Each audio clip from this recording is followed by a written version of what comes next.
अस्सलाम। खुदावंद का जिंदा और पाक कलाम यूं मरकूम है। फिर खुदावंद ने अखज़ से फरमाया, खुदावंद अपने खुदा से कोई निशान तलब कर, ख्वाह नीचे पाताल में, ख्वाह ऊपर बुलंदी पर। लेकिन अखज़ ने कहा कि मैं तलब नहीं करूँगा और खुदावंद को नहीं आजमाऊँगा। तब उसने कहा, ऐ दाऊद के ख़ानदान, अब सुनो, क्या तुम्हारा इंसान को बेजार करना कोई हल्की बात है कि मेरे खुदा को भी बेजार करोगे? लेकिन खुदावंद आप तुमको एक निशान बख्शेगा। देखो, एक कुंवारी हामला होगी और बेटा पैदा होगा और वह उसका नाम इम्मानुएल रखेगी। वो दही और शहद खाएगा जब तक कि वो नेकी और बदी के रद्दो कबूल के काबिल ना हो। पर इससे पेशतर कि यह लड़का नेकी और बदी के रद्दो कबूल के काबिल हो, यह मुल्क जिसके दोनों बादशाहों से तुझको नफरत है वीरान हो जाएगा। पाक कलाम के पढ़े और सुने जाने पर खुदावंद की बरकत हो। खुदावंद आपको बरकत है मेरे भाई। आए मेरे अजीजों, हम अपने ईमान का इकरार करेंगे। मैं ईमान रखता हूँ खुदा कादिर मुतिबा पर जो आसमान और ज़मीन का खालिक है, और यसू मसीह पर जो उसका इकलौता बेटा और हमारा खुदावंद है। वो रूहुल कुदस की कुदरत से पेट में पड़ा, कुंवारी मरियम से पैदा हुआ, पैंतुस पिलातुस कैद में दुख उठाया, मसलूब हुआ, मर गया, दफन हुआ, आलमी उर्वा में उतर गया, तीसरे रोज़ मुर्दों में से जी उठा, आसमान पर चढ़ गया और खुदा कादिर मुतिबा के दाहिने बैठा है। वहाँ से वो जिंदों और मुर्दों के अदाल करने को आएगा। मैं ईमान रखता हूँ रूहुल कुदस पर, पाकुलिया कलीसिया पर, मुकद्दसों की शराकत, गुनाहों की माफ़ी, बदन की क़यामत और अपनी ज़िंदगी पर। आमीन। बहुत शुक्रिया आप सबों का। बैठ जाइएगा।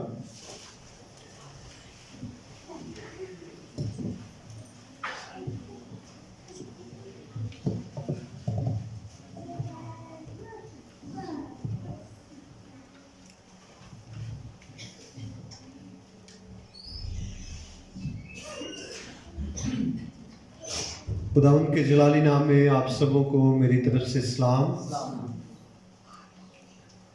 और आमद का तीसरा इतवार आप सबों को बहुत मुबारक हो। यहाँ पर 3 शमाएं जो हैं वो हमारे सामने जल रही हैं। 3 इतवार जो हैं वो गुजर चुके हैं और एक इतवार के बाद क्रिसमस है। कितने इतवार के बाद है? एक इतवार के बाद क्रिसमस है और बहुत तेजी से वक्त गुजर रहा है। ऐसे लग रहा है कि जैसे हमने पिछले ही दिनों में क्रिसमस केक काटा था। लेकिन आपको मैं बताऊं कि ये 3 इतवार गुजर चुके हैं। वक्त तेजी से जा रहा है। हम दिन ब दिन किसकी तरफ बढ़ रहे हैं? हमारी जिंदगियां दिन ब दिन किसकी तरफ बढ़ रही हैं? मेरे अजीजों, हम मौत की तरफ जा रहे हैं। किसकी तरफ जा रहे हैं? मौत की तरफ। हम मौत की तरफ जा रहे हैं। जैसे जैसे हमारी जिंदगी के आयाम गुजर रहे हैं, हम जिंदगी की तरफ नहीं, हम मौत की तरफ जा रहे हैं और हमारी जिंदगियों के दिन घटते जा रहे हैं। जैसे जैसे वक्त गुजर रहा है, हम वक्त के हिसाब से अपने जिस्म में कमजोरी पा रहे हैं, हम बीमार हो रहे हैं, हम तकलीफों में जिंदगी बसर कर रहे हैं। आए दिन वक्त के साथ हमारी जिंदगियों में चेंजिंग आ रही है। हम किसकी तरफ जा रहे हैं? हम मौत की तरफ जा रहे हैं। तो मेरे अजीजों, आज जो विर्द हमने तलावत किया है, कितने मेरे भाइयों ने, बच्चों ने बड़े गौर से सुना है इस विर्द को। मैं देखना चाहता हूं कि वो लोग कौन हैं जो खुदावंद के घर में आकर तवज्जो से कलाम को सुनते हैं। बहुत अच्छी बात है। हमने आज का विर्द जो पढ़ा है, यशायाह नबी की किताब में से हमने एक हवाले को तलावत किया है। आप मेरी तरफ मुतवज्जो हो जाएं। कभी आपने एज़क टीवी पर एक प्रोग्राम लगता था, बेनी हिन का वो मैसेज होता था, जिसमें लोग आगे कलाम को सुन रहे होते थे, और बैनी हिम का तरीकाकार ये होता था कि वो जिस तरह मैं आपसे बात कर रहा हूं ऐसे कलाम नहीं सुनाता। उसके पास लिखा हुआ कलाम होता था और वो बड़ी गहरी बातें करता है और उसके ध्यान नीचे होता है, पर लोग तवज्जो से कलाम को सुन रहे थे।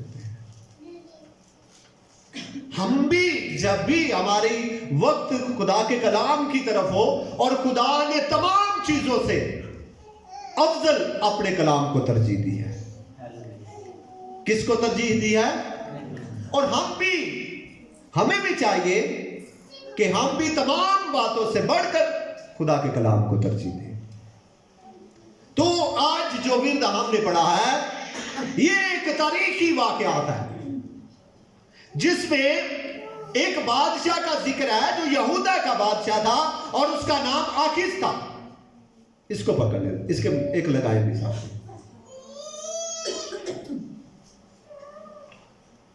उसका नाम क्या था? आखिस बादशाह था, और उसकी जंग एक बादशाह के साथ थी, बल्कि एक नहीं बल्कि दो बादशाह थे, और वो जंग जीत नहीं पा रहा था क्योंकि वो एक गुनाहगार बादशाह था। वो खुदा परस्त बादशाह नहीं था, वो परेशान था, नडाल था, और इस बात से नाउम्मीद हो चुका था कि मैं इन दो बादशाह से कभी भी जंग जीत नहीं सकता। खुदा का कलाम यशायाह नबी की मार्फत आखिस तक पहुंचा और वो आकर कहने लगा, आखिस बादशाह ये दो बादशाह तू देख रहा है? उसने कहा हाँ मैंने देखे, बहुत ज्यादा बड़े और बड़ी भीड़ है, मैं तो इनसे जीत नहीं सकता। पर आखिर यशायाह ने कहा खुदा की तरफ से ये कलाम है,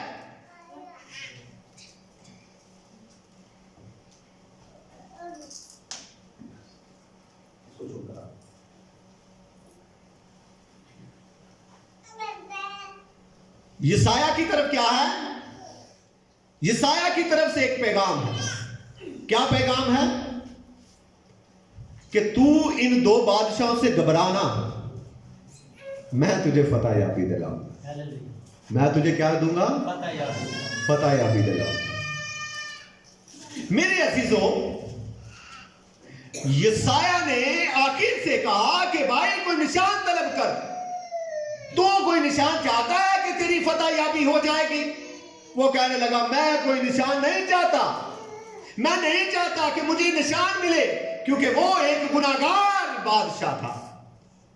वो जानता था कि मैं तो कोई खुदा के हजूर नहीं चलता, मैं कोई खुदा की हजूर रास्तबाज नहीं हूं, मैं तो कोई खुदा की बंदगी नहीं करता, खुदा मुझ पर मेहरबान है, मैं कोई निशान नहीं चाहता।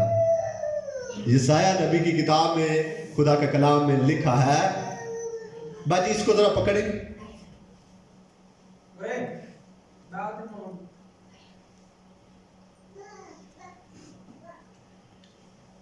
तो यशायाह नबी की किताब में आखिर बादशाह को यह कहा गया कि भाई तुझे एक निशान दिया जाएगा, तू नहीं तलब करता पर खुदा तुझे एक निशान दे रहा है, और वो निशान ये है कि कवारी हामला होगी और उसके बेटा होगा और उसका नाम क्या रखेंगे? ये बड़ा मशहूर नाम है। क्या नाम रखेंगे? आप बुलंद आवाज से कहें, शर्माए नहीं, झिझके नहीं, मैं आपको कह रहा हूं, आप कहें उसका नाम क्या रखेंगे? इमानुएल नाम रखेंगे। अब इमानुएल अबरानी जुबान का लफ्ज है। इमानुएल अबरानी जुबान में एक अबरानी जुबान का लफ्ज है, और इस जगह पर हमें इसका मतलब नहीं पता कि इमानुएल है क्या चीज, इमानुएल का मायने क्या है, इमानुएल के मायने क्या है, किस लिए रखा गया।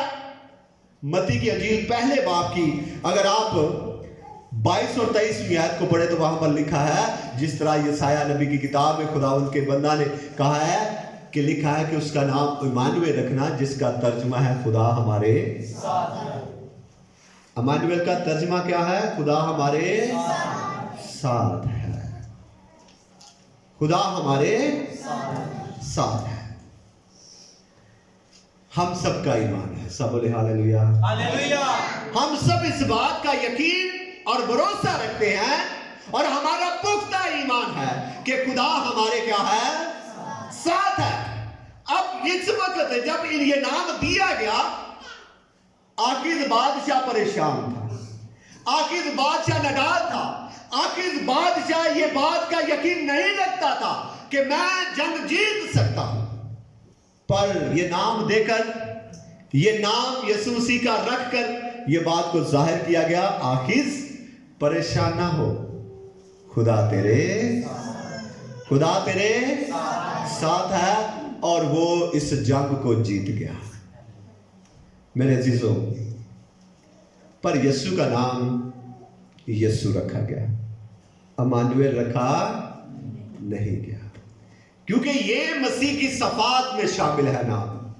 जिस तरह यसाया नबी की किताब में लिखा है कि उसका नाम अजीब, मशीर, खुदा कादिर, अबदियत का बाप और सलामती का शहजादा होगा, पर ये नाम रखे नहीं गए। ये मसीह की सफात है। जिस तरह मलाकी की किताब में लिखा है कि आफताब सदाकत ताले होगा, यानी वो आफताब है, यानी ये उसकी सफात है। पर नाम कौन सा रखा गया? उसका नाम यीशु रखना। क्या नाम है उसका नाम? यीशु रखना। मेरे मसीह की सफात में शामिल है कि उसका नाम इमानुएल रखना, यानी इसका तर्जुमा है खुदा हमारे साथ है। अब ये महसूस कैसे होता है कि खुदा आपके साथ है? खुदा आपके साथ है, आपके भी साथ है, हम सबके साथ है। हम महसूस कैसे करते हैं कि खुदा हमारे साथ है? कैसे हमारी तबीयत में, कैसे हमारे बदन में, कैसे हमारी जिस्मों में, हमारी अक्लें, हमारे ज़हन, हमारा ख्याल, हमारी सोच ये बात साबित कर लेती है और पुख्ता ईमान रख लेते हैं कि खुदा हमारे साथ है। कब? वो काम जो नामुमकिन हो,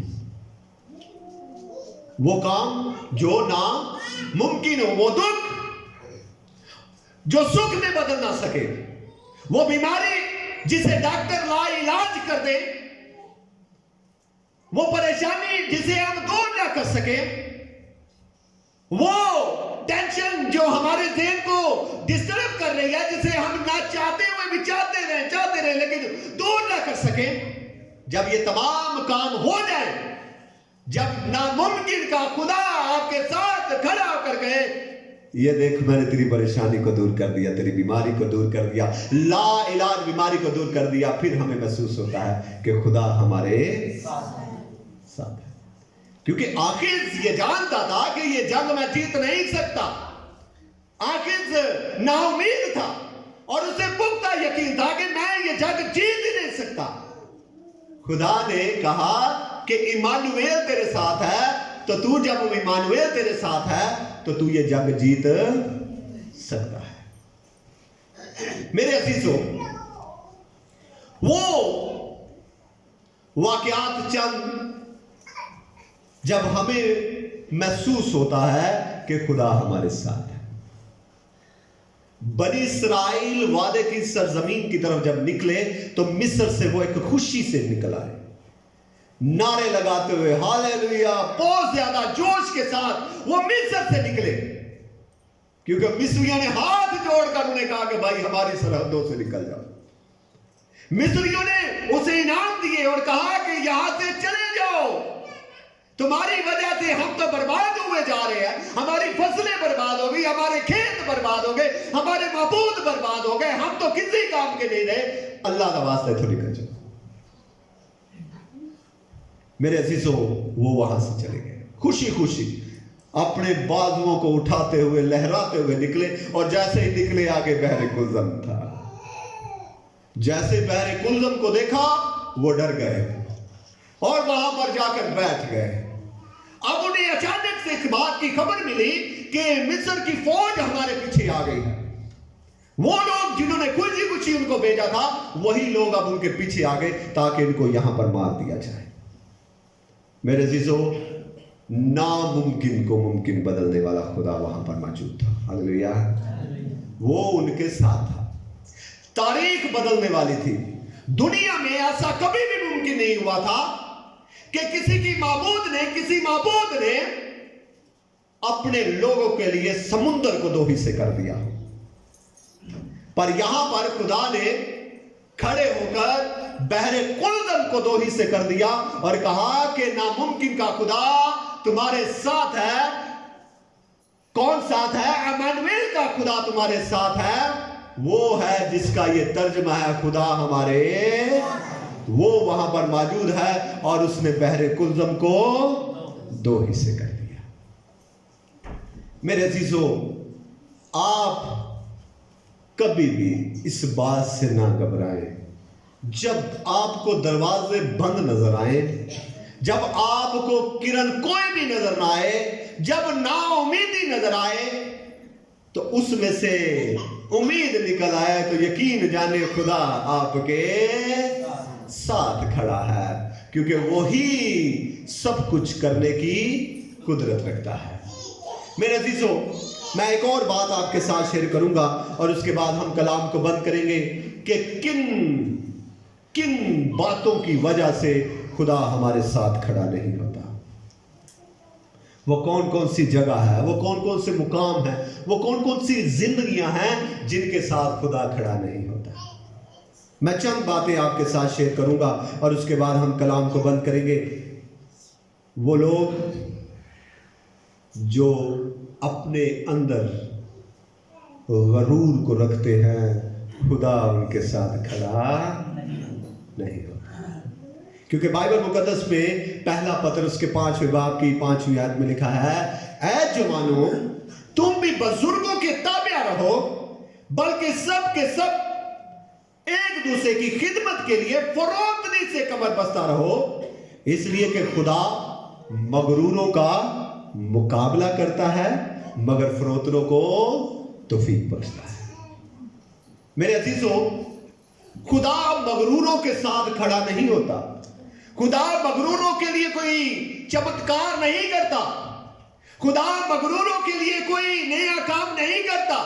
खुदा मगरूरों के लिए नामुमकिन को मुमकिन में नहीं बदलता, बल्कि खुदा मगरूरों का डट कर मुकाबला करता है। मेरे अजीजों, नबूकदनेस्सर एक बड़ा बादशाह है और बाइबल मुकद्दस में वाज़ेह उसकी तारीख लिखी गई है। उसने अपने अंदर गरूर को जब समा लिया तो वो बादशाह जानवर बन गया। क्या बन गया? और वो जानवरों की तरह घास खाता था, जानवरों की तरह उसके नाखून बढ़ गए, जानवरों की तरह वो चलने लगा। मेरे अजीजों, खुदा ने उसे बताया कि मैं जिसे सरफराज कर सकता हूं, मैं उसे जानवर भी बना सकता हूं। मेरे अजीजों, खुदा मगरूरों के साथ खड़ा नहीं होता। दूसरी बात जो मैं करने वाला हूं वो ये है, बेईमानों के साथ खुदा खड़ा नहीं होता। बेईमानों के साथ खुदा नहीं है। बाइबल मुकद्दस में एक खूबसूरत वाकया मैं थोड़ा सा आपके सामने शेयर करना चाहता हूं।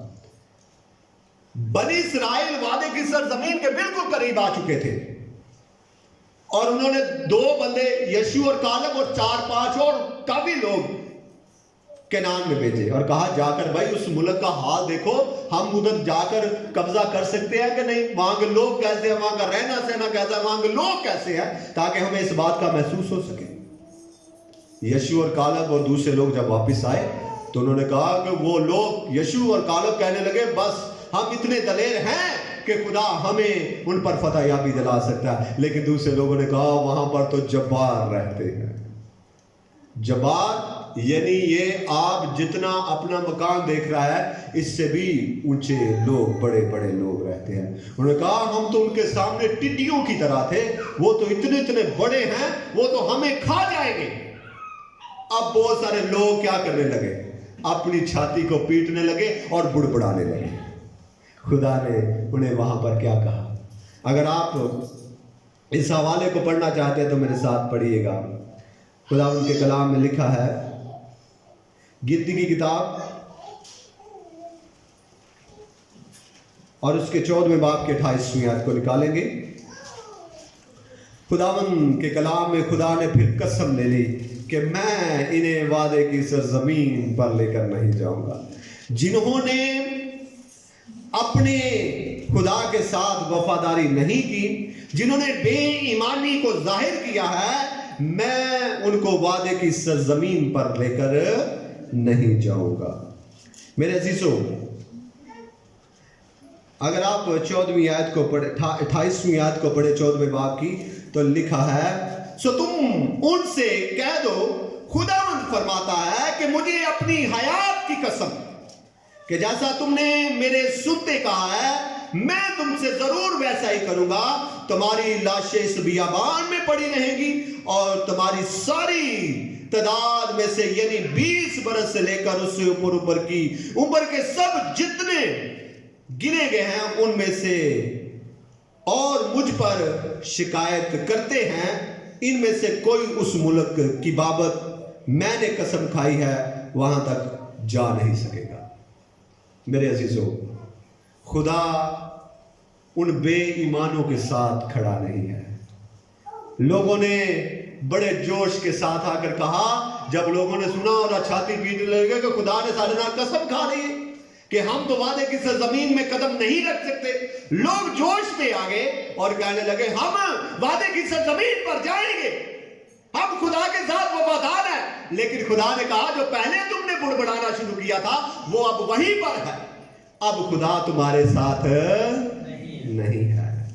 मेरे अजीजों, इसी बाब की जब आप 41वीं आयत को पढ़े तो वहां पर लिखा है, मूसा ने कहा, तुम क्यों अब खुदावंद की हुक्म अदूली करते हो, इससे कोई फायदा ना होगा, ऊपर मत चढ़ो क्योंकि खुदावंद तुम्हारे दरमियान नहीं है। मेरे अजीजों, मेरे भाइयों, मेरी बहनों, खुदा बेईमानों के साथ खड़ा नहीं होता। हमें उसकी कुदरत को देखना चाहिए। जो बाइबल मुकद्दस को पढ़ते हैं उस पर ईमान रखना चाहिए कि खुदा हमारी बीमारियों को, खुदा हमारी कमजोरियों को, खुदा हमारे दुखों को दूर करने की कुदरत रखता है। जो अपने हथियार डाल देते हैं, जो नाउमीद हो जाते हैं, जो बेईमानी जाहिर करते हैं, खुदा उनके साथ खड़ा नहीं होता। मेरे अजीजों, आखिरी बात करूंगा और उसके बाद हम कलाम को बंद करेंगे। वो लोग जो लालची होते हैं, खुदावंद उनके साथ खड़ा नहीं होता। वो लोग जो लालची होते हैं, वो खुदावंद उनके साथ खड़ा नहीं होता। आप अपने घर की हर चीज बेच दें, आप देके चढ़ाएं, आप हदिये दें, आप दुआएं करें, पर अगर आपके बदन में लालच मौजूद है, खुदा आपके साथ नहीं है। हननिया और सफीरा ने अपने घर की हर चीज बेच दी, फसलें बेच दी, हर चीज बेच दी, और वक्त आने पर दिल में लालच आ गया। दिल में क्या आ गया? लालच आ गया। और कुलसियों के खत और उसके 30 बाब की 5वीं आयत में लिखा है कि लालच बुत परस्ती के, आप मेरे साथ नहीं, आपको ये आता ही नहीं चाहिए, लालच बुत परस्ती के बराबर है। बराबर का मतलब जो बुतों के आगे झुकता है, जो नहीं झुकता, सिर्फ लालच करता है, वो दोनों क्या हैं? बराबर है। मेरे अजीजों, हमें इस बात को जानना चाहिए कि हमारे अंदर लालच ना आए, क्योंकि लालची आदमी के साथ खुदा खड़ा नहीं होता। मेरे अजीजों, मैं एक बात आपको जाते जाते ये कहना चाहता हूँ कि यीशु आसमान पर मौजूद है। कहाँ पर मौजूद है? वो खुदा बाप की दाहिनी तरफ बैठा है। स्टीफनस जब शहीद होने वाला था, उसने आसमान की तरफ देखा और कहा, मैं यीशु को खुदा बाप की दाहिनी तरफ देख रहा हूं। अब यीशु कहां पर है? कहां पर है? अब भाई आसमान पर बोले क्यों परेशान हो जाते हैं? यीशु कहां पर मौजूद है? आसमान पर मौजूद है। यीशु का नाम तशबीह क्या रखा गया? इमैनुएल, जिसका तर्जुमा है खुदा हमारे साथ। तो फिर यीशु कहां पर है? तो खुदा यीशु नहीं है हमारे साथ, खुदा हमारे साथ नहीं है। यीशु ने जाने से पहले कहा, मैं तुम्हारे साथ एक वादा करता हूं, देखो मैं दुनिया के आखिर तक हमेशा तुम्हारे साथ। अब यीशु साथ है तो खुदा साथ है। हालेलुया। जब यीशु साथ है तो खुदा साथ है, क्योंकि उसका नाम क्या है? इमैनुएल है। मेरे अजीजों, जो इस दुनिया में पैदा हुआ था, जिसकी हम खुशी करते हैं, जिसके लिए हम खर्चा करते हैं, जिसके लिए हम दिल खोल कर खुशियाँ मनाते हैं, उसका वादा है कि मैं दुनिया के आखिर तक हमेशा तुम्हारे साथ हूँ। हमें दलेर होना चाहिए, हमें बुज़दिल नहीं होना चाहिए, हमारा ईमान मजबूत होना चाहिए और हमें खुशियाँ मनानी चाहिए कि खुदावंद हमारे साथ है। खुदावंद आज के कलाम के वसीला से हम सबको बरकत बख्शे। मेरे अज़ीज़ों, हम अपने सर को झुकाएंगे और दुआ करेंगे आज के कलाम के लिए। खुदावंद के हुजूर मेरी गुजारिश है, आज के कलाम के लिए दुआ हम अपने विश्वास के साथ मिलकर करेंगे।